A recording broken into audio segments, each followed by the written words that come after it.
kulan wanaagsan daawadayaal dhammaantiinba ku soo dhawaada barnaamijka qubanaha maanta oo idinka imaanaya magaalada Minneapolis ee gobolka Minnesota. qodobada aad ku daawan doontaana waxaa ka mid ah baarlamaanka Soomaaliya oo maanta riday ra'iisul wasaare Xasan Cali Khayre iyo xukuumaddiisa isagoo ka maqan magaalada Muqdisho. gudoomiyaha golaha shacabka ayaa Khayre ku eedeeyay inuu ku guuldareystay inuu dalka ku hogaamiyo doorasho. warbixin ayaanu idinka haynaa. haddaba muxuu galaaftay ra'iisul wasaare Khayre oo sababay in xilka si degdeg ah looga qaado? falanqayn ayaa ku daawan doonta. aan ku bilownay golaha shacabka ee Soomaaliya ayaa kalsoonida kala noqday ra'iisul wasaare Xasan Cali Khayre iyo xukuumaddiisa xilli uu ka maqnaa magaalada Muqdisho. 170 xubnood ayaa u codeeyay in la rido ra'iisul wasaare Xasan Cali Khayre. sidoo kale madaxweynaha Soomaaliya Maxamed Cabdullaahi Farmaajo ayaa isaguna aqbalay kalsoonida lagala noqday ra'iisul wasaare Khayre. wariyaha VOA magaalada Muqdisho Cabdulqaadir Maxamed Cabdulle ayaa warbixintan Muqdisho inooga soo diray. markii mudanayaasha goluhu ay meel mariyeen ansixinta ajandaha maanta hor yaallay golaha ee ahaa ka doodista sharciga doorashooyinka kadib way ku adkaatay inay gudagalaan dooda. waxaa hor istaagay xildhibaano ka tirsan golaha. haseeyno saan wax kuma difaaci kartid ee dastuurka uu qabanayo.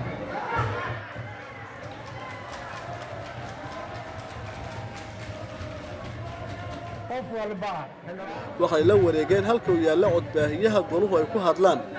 gudoomiyaha golaha ayaa ku colaaliyay xildhibaanadu inay fadhiistaan si dooda loo bilaabo. wayse adkaatay hal mar ayuuna gudaha hoolku noqda buuq iyo sawaxan. maali wasiirkii amniga tahay fariiso taas wax kuma difaaci kartid. gudoomiyaha golaha shacabka ayaa ka dalba mudanayaashu inay fadhiistaan. in cabaar kadibse gudoomiyaha wuxuu codgeliyey in codka kalsoonida lagala noqdo xukuumadda hogaamiye ra'iisul wasaare Khayre. xukuumadda waxay ku fashilantay inay qabato shaqadii laga rabay oo doorashada.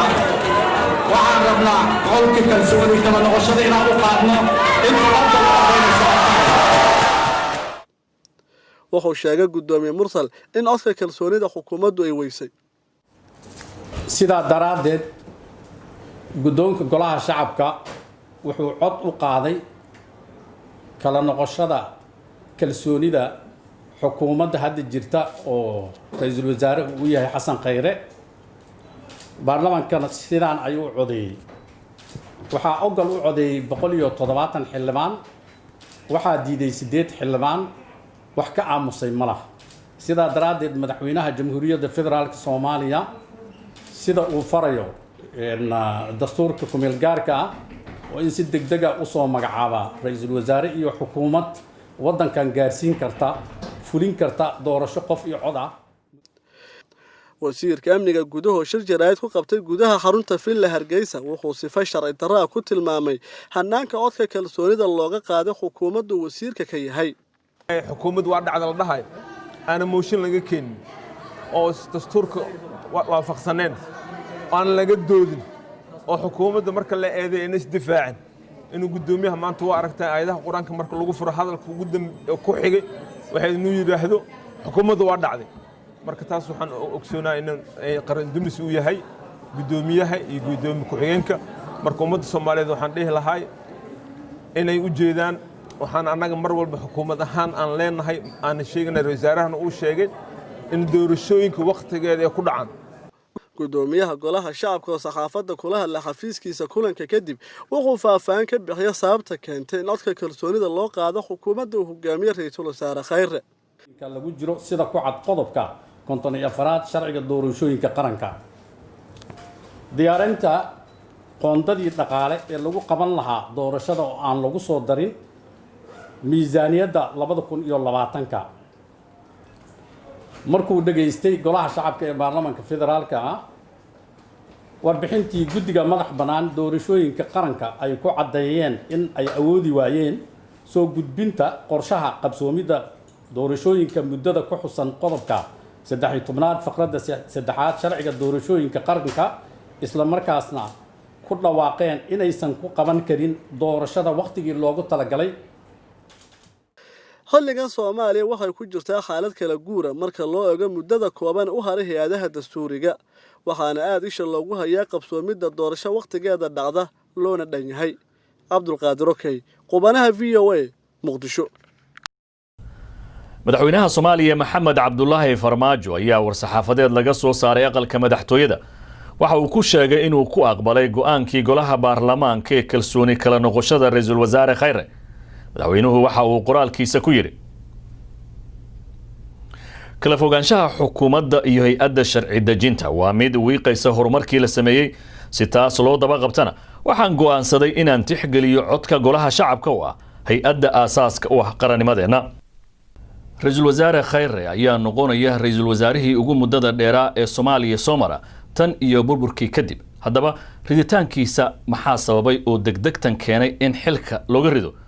muxuuse horseedaya arrimahaasi waxaa ila falanqeynaya Cabdirashiid Khaliif Xaashi oo ah agaasimaha macadka Heritage haatanna ku sugan magaalada Toronto ee waddanka Canada. Cabdirashiid adigoo soo dhawaanaya bal marka hore iga waran maxay tahay degdegtan xilka looga qaaday ra'iisul wasaare Khayre? waad mahadsan tahay runtii intii waqtiya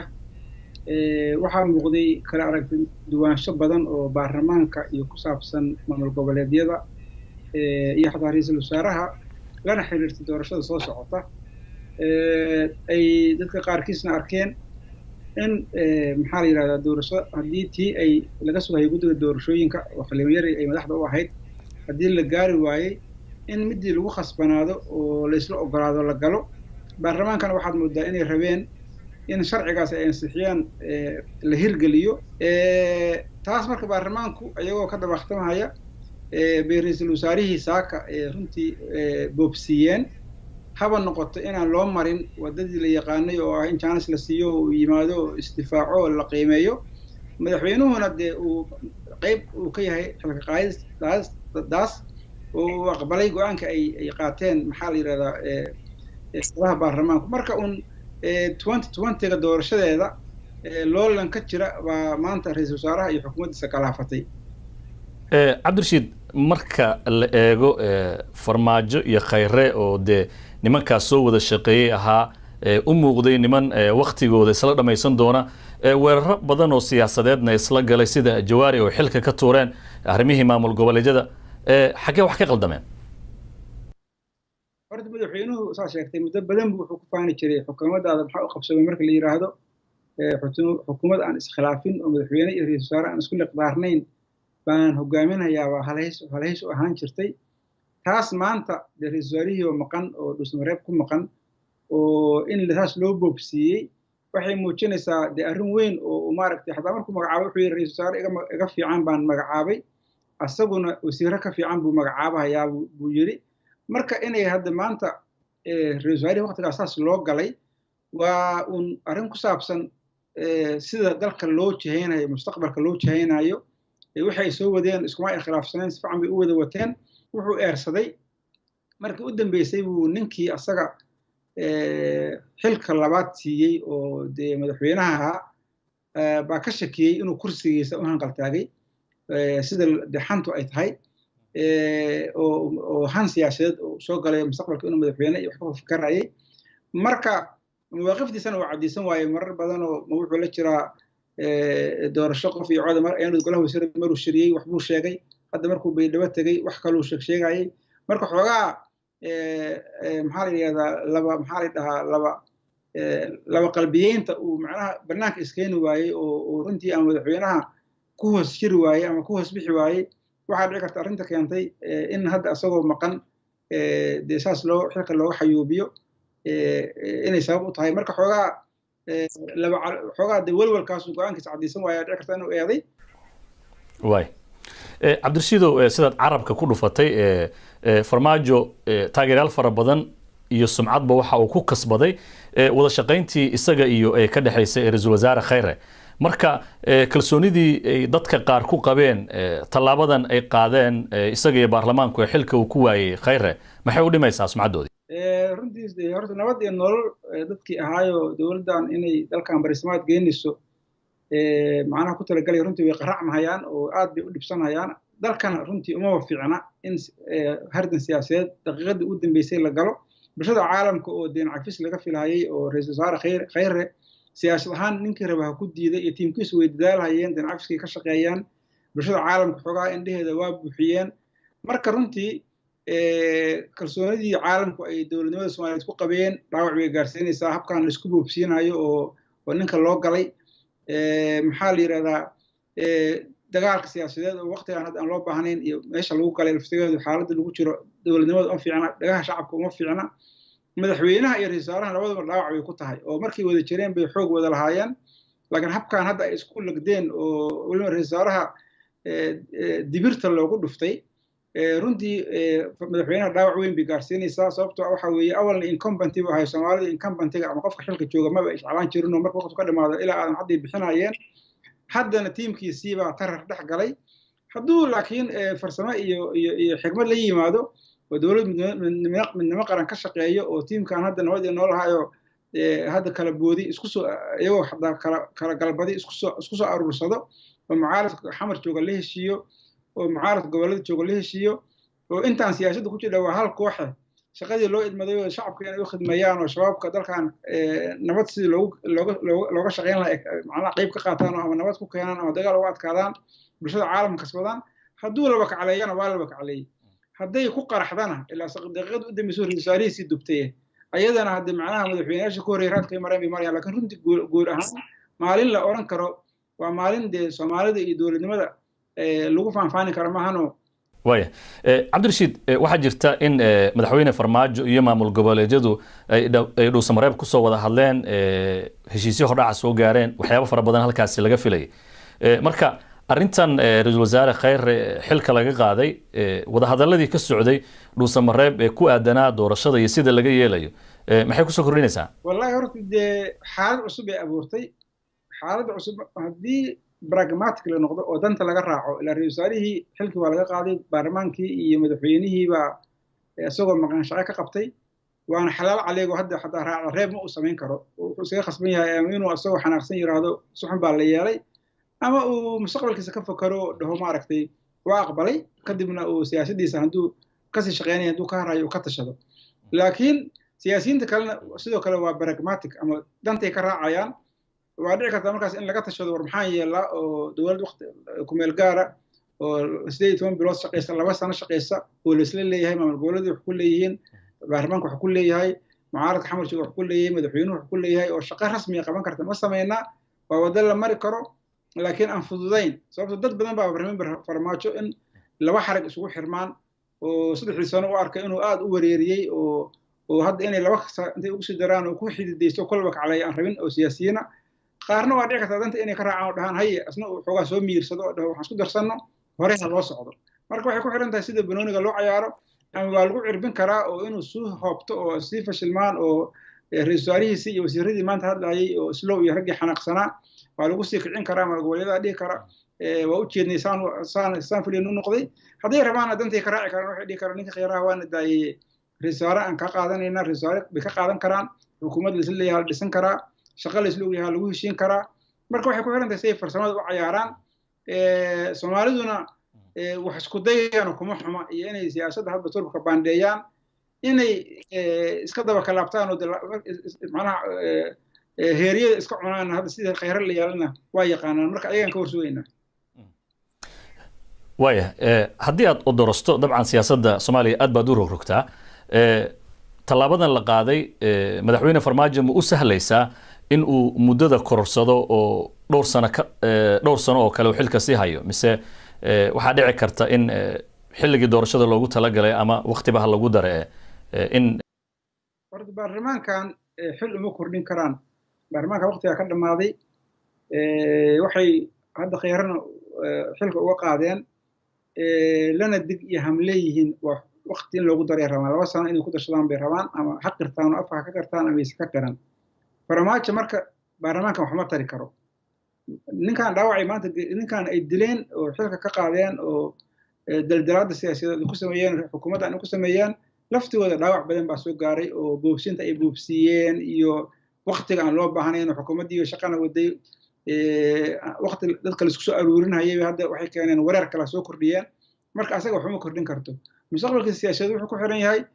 mucaaradka xamar jooga oo madasha nimanka la yiraahdo oo 2 madaxweyne hore ay ka mid yihiin iyo 5 maamul goboleed buu ku xiran yahay hadday ka aqbalaan inuu xukun 18 bilood hal sano 2 sano dowladda la isla samaysto midnimo qaran la isla samaysto hadii ka aqbalaan chance buu leeyahay way cabdirashiid adoo soo koobaya maxay kula tahay farmaajo yuu soo magacaabaya madaxweynuhu ra'iisul wasaarihii hore Twitter buu ku magacaabay marka Twitterka isha lagu hayo cidii si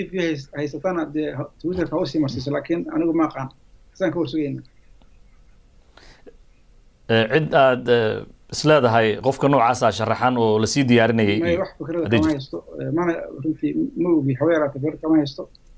tanaawan la yaabanahayba marka waa in asaga awoodda kaliya dastuurka weyn uu haysto waa inuu ra'iisul soo magacaabo marka xataa go'aan weyn muuqaatay marka waa inuu asaga chance siiyo oo go'aankiisa la yimaado ugu dambeyntii xasan cali khayre ra'iisul wasaaraha hadda xilka laga qaaday dad fara badan oo Soomaaliya marka uu hadlayo iyo qaabka uu shaqada u waday waxa uu muuqday nin hogaamin wanaagsan leh oo dadka qaar sida ay ku doodaan maxaa lagu xusuusan doonaa ra'iisul wasaare xasan cali khayre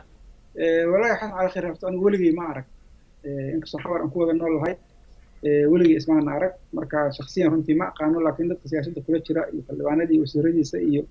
dadka la soo shaqeeyay markuu NGO-da ka shaqeynayay waxaas waan ka wareystay runtii on ra'iisul ugu muddada dheeraa xiliyadan ku meel gaarka waa lagu xasuusan doonaa deen cafinta kaalintu ka qaatay waa lagu xasuusan doonaa runtii kaalin fiican buu ka qaatay deen cafinta guud ahaanna maxaa la yiraahdaa inuu bade intaas asagoo aan la bedelin uu survive gareeyay siyaasadda Soomaaliya oo habeenkii la soo qaadanayo ka survive gareeyay inuu farsamo yaqaan siyaasadeed ahaanna waa lagu fasiran karaa golihiisa wasiirada uu ka adkaayo uu isku dibirtayo nin gacan bira ku hayo ahaa guud ahaanna shaqo adag uu hayay oo nintii qofka Soomaaliya ra'iisul wasaare ka noqda asagoo la xagxaganayo oo la eedeynayo ka taga laakiin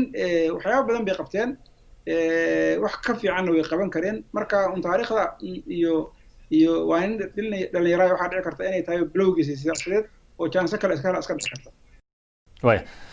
aad baad u mahadsan tahay kaasi waxa uu ahaa cabdirashiid khaliif xaashi agaasimaha macadka heritage oo isagoo ku sugan magaalada Toronto qadka Skype-ka igu waramay tahay daawadayaal inta ayaan ku soo gabagabeynayaa barnaamijkii qubanaha maanta oo idinka imaanayay magaalada Minneapolis ee gobolka Minnesota inta aynu mar kale dib u kulmi doono waa Maxamuud Mascade oo idila sida iyo nabad gelyo